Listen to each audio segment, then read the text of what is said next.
प्यारे दोस्तों, इब्राहिम ट्रैओरे कौन हैं? इब्राहिम ट्रैओरे बुर्किना फासो के 36 साल के युवा नेता, दुनिया के सबसे कम उम्र के राष्ट्रपति हैं। लेकिन उनकी खासियत सिर्फ उनकी उम्र नहीं बल्कि उनके साहसिक और प्रभावशाली फैसले हैं, जिन्होंने न सिर्फ अपने देश में बल्कि पूरे अफ्रीका में एक प्रेरणादायक और शक्तिशाली नेता बनाया है। विशेषज्ञों का मानना है कि अगर इब्राहिम ट्रैओरे इसी तरह से तेजी से आगे बढ़ते रहे तो जल्द ही वो न केवल अफ्रीका बल्कि मध्य पूर्व और पूरे मुस्लिम विश्व में सबसे लोकप्रिय और प्रभावशाली नेताओं में शुमार हो सकते हैं। उनके कदमों ने पश्चिम देशों के लिए चुनौतियां खड़ी की हैं, क्योंकि वे अपने देश को विदेशी नियंत्रण से मुक्त कराने और आत्मनिर्भर बनाने की दिशा में तेजी से काम कर रहे हैं।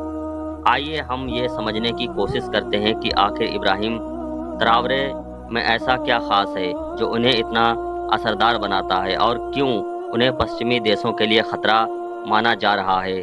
आसपास के कई अफ्रीकी देशों के साथ ऐसे समझौते किए थे जिनके तहत वह सुरक्षा के नाम पर अपनी सेना इन देशों में तैनात कर सकता था। इन समझौतों की वजह से बुर्किना फासो जैसे देश फ्रांस पर पूरी तरह निर्भर हो गए। देश की मुद्रा, विदेशी भंडार और व्यापार भी फ्रांस के नियंत्रण में थे। नतीजा ये हुआ कि बुर्किना फासो, जो सोने जैसे मूल्यवान संसाधनों से भरा था, फिर भी गरीबी, भुखमरी, अपराध और राजनीतिक स्थिरता से जूझ रहा था।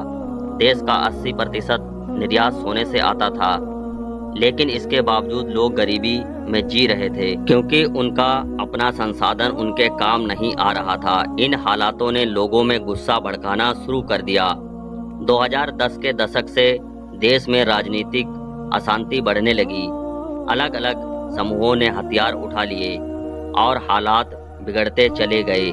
2015 में हुए चुनावों में क्रिस्टीन काब्रो को राष्ट्रपति चुन लिया गया, जिन्हें फ्रांस का समर्थन हासिल था। उस समय बुर्किना फासो में फ्रांसीसी सेना भी मौजूद थी, लेकिन काब्रो के शासन में हालात और खराब हो गए। गरीबी, भुखमरी और असुरक्षा बढ़ती गई।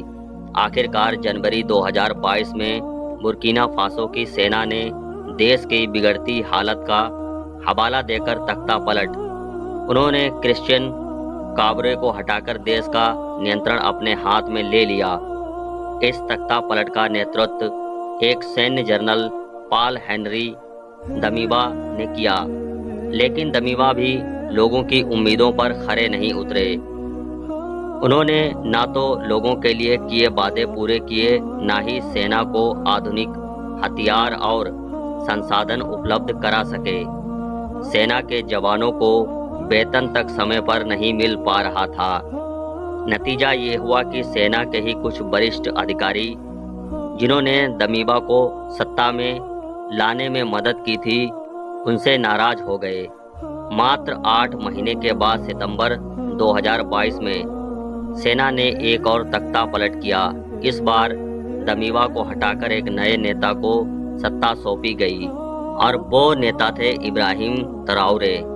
ट्रैओरे ने सत्ता संभालते ही ऐसे कदम उठाए जिन्होंने दुनिया का ध्यान उनकी ओर खींच लिया।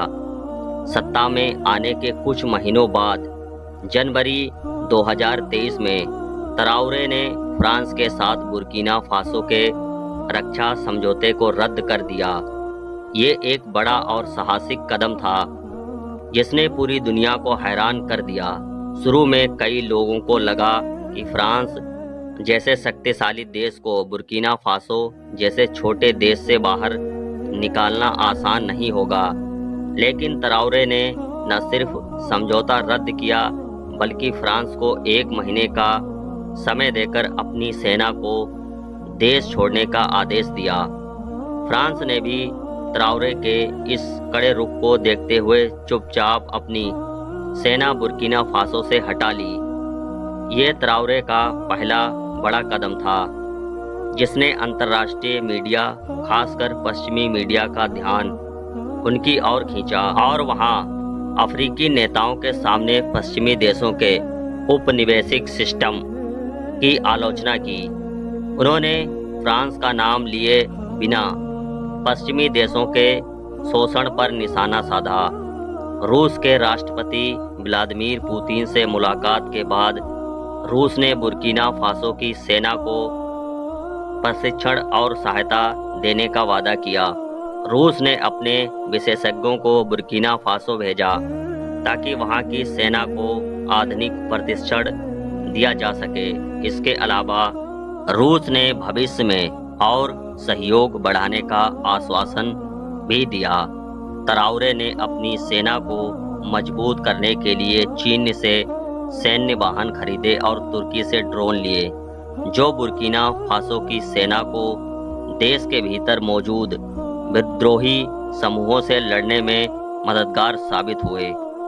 इन प्रयासों का नतीजा ये हुआ कि लगभग 21 लाख बेघर लोगों से 3 लाख लोग अपने घरों को लौट सके। बुर्किना फासो की अर्थव्यवस्था को भी मजबूत बनाने के लिए ट्राओरे ने देश की सबसे बड़ी संपत्ति यानी सोने पर ध्यान दिया। 2023 में उन्होंने देश की पहली सोने की रिफाइनरी की नींव रखी। ये रिफाइनरी न सिर्फ बुर्किना फासो की अर्थव्यवस्था को बदल देगी बल्कि हजारों नौकरियां भी पैदा करेगी।